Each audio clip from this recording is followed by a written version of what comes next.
के तपाईँ दामी नेपाली चलचित्र हेर्न खोज्दै हुनुहुन्छ? कापी कलम निकाल्नुहोस् र आजको सूची टिप्नुहोस्। यदि तपाईँलाई गहिरो नेपाली चलचित्र मनपर्छ भने आजको सूची तपाईँको लागि हो। हामीले केही नेपाली चलचित्रहरू खोजेर ल्याएका छौँ। यी चलचित्रले मनोरञ्जन मात्र होइन, तपाईँलाई सोच्न पनि बाध्य बनाउनेछन्। बाँकी यो लिस्टमा थप्नुपर्ने चलचित्र छन् भने कमेन्ट गर्नुहोला। यो लिस्टको पहिलो नम्बरमा छ झोला। 80 कटेको श्रीमान र 20 नकटेकी श्रीमती। श्रीमानको मृत्युसँगै उसलाई पनि जलाइने सती प्रथा। चलचित्र हेर्दै गर्दा हाम्रा पुर्खाहरूप्रति तपाईँलाई दया पनि जाग्न सक्छ। सती प्रथाको पीडालाई अत्यन्त मार्मिक रूपमा प्रस्तुत गर्ने नेपाली सिनेमाको उत्कृष्ट कृति हो यो। यो चलचित्र हेर्दा इतिहास केवल पढिने होइन, महसुस पनि गरिन्छ। चिसो मान्छे। एउटा लास चलचित्रको सुरुदेखि अन्त्यसम्म बोकिन्छ, तर उसको अनुहार भने देखाइँदैन। विदेशिएका नेपालीहरूको पीडा, परिवारको प्रतीक्षा र पश्चिम नेपालको संस्कृति एउटै कथामा मिसिएको चलचित्र। एकदमै मिठो तरिकाले बगेको शानदार कथावस्तु र हरेक कलाकारको बवाल एक्टिङ। सेतो सूर्य। दाजुभाइको लडाइँबीच युद्धमा परेको समाज, तर मरेको त्यो लासले पाएको दुःख। अन्त्यमा एकदमै मिठो सन्देश बोकेको कहानी। चलचित्र हेरुन्जेल अब के हुन्छ भन्ने मात्रै खुल्दुरी र अन्त्यमा सही को हो त भन्ने प्रश्न। साँगुरो। सानो झुपडीमा 3 जनाको बसाइ। नचाहँदा नचाहँदै आमाको विदाई।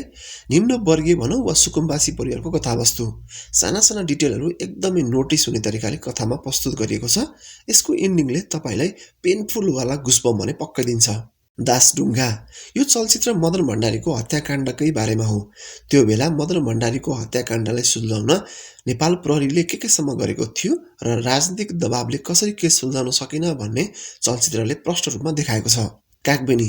केही जादुटुना जस्तो, केही काल्पनिक सोच जस्तो कथा। पुरानो भए पनि नेपाली चलचित्र उद्योगका लागि बिल्कुलै नयाँ कथावस्तु। चलचित्रको दृश्य सामान्य भन्दा पनि अलिक फरक, सायद पहिलोपटक हेर्दा नेपाली चलचित्र हो र भन्ने प्रश्न पनि उठ्न सक्छ। सुनगाभा। 2 जना बीचको मिलन र समाजको यथार्थता बोकेको कथावस्तु। अधिकार सबैको हुन्छ भन्ने सन्देश, तर तपाईँले धैर्य भएर यो चलचित्र हेर्नुपर्ने हुन्छ। यस्तो कथावस्तु भएको चलचित्र सायदै बन्ने गर्दछन्। हाइवे।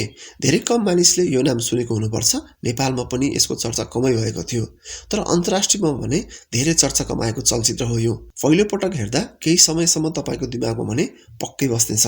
नालापानी। नेपालीहरूको गौरव, बहादुरी, भोकोपेट र खाली हातले अङ्ग्रेजहरूसँग लडेको वास्तविक युद्ध। केही ठाउँमा शानदार गुस्बम पक्कै आउँछ र नेपाली भएकोमा गौरव पनि लाग्छ। हरेक नेपालीले यो चलचित्र हेर्नु नै पर्दछ। यसका अलावा अन्त्यमा हेर्न लायक अरू 2वटा चलचित्र मसान र उमा। यी मध्ये तपाईँले सबैभन्दा मन पराएको चलचित्र कुन हो? यदि सूचीमा छुटेको कुनै उत्कृष्ट नेपाली चलचित्र छ भने कमेन्टमा भने अवश्य मेन्सन गर्नुहोला। अर्को भागमा हामी तपाईँले सिफारिस गरेका चलचित्रहरू पक्कै पनि समेट्नेछौँ।